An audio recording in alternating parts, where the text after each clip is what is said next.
Marami ka litrato naka-peace sign ka pa and all smiles kasama ang mga tauhan ng NBI at mga BI at tiga Bureau of Immigration.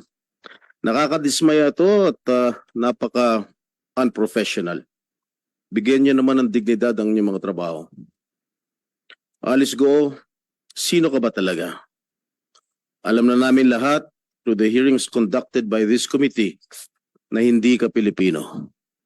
Hindi totoong lumaki ka sa farm, hindi totoo si Teacher Rubilin, hindi rin totoo na simpleng mamamayan ka lang. Puro kasinungalingan ang istorya na isinuwalat mo dito sa Senado at sa publiko.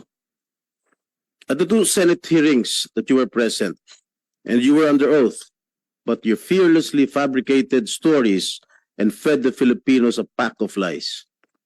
And in stark contrast to the purported image that you grew up in a farm and was only involved in hog and poultry raising, some 28 billion flowed through your bank accounts despite your companies earning meager income. Gaano ba kalawak ang kanilang operasyon?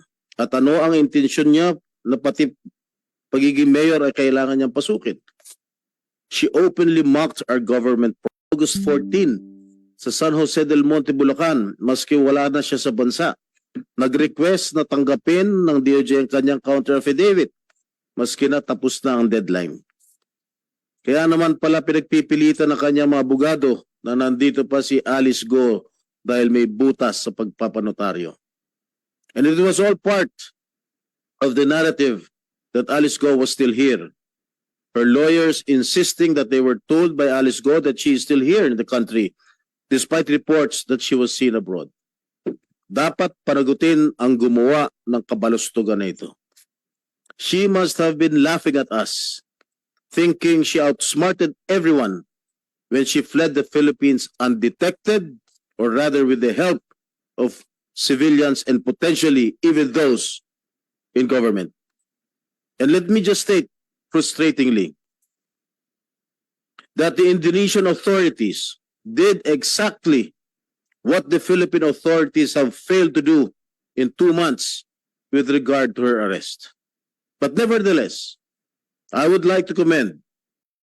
We also would want to know how these Chinese nationals pretending to be Filipinos were allowed to open businesses under their names. How were they able to use Filipinos as dummies in their companies? Also, how were they able to circumvent the constitutional prohibition of limiting foreign equity to 40%. Maraming batas ang kanilang nilabag. Nararapat lamang na sila'y managot and we cannot let them get away with this.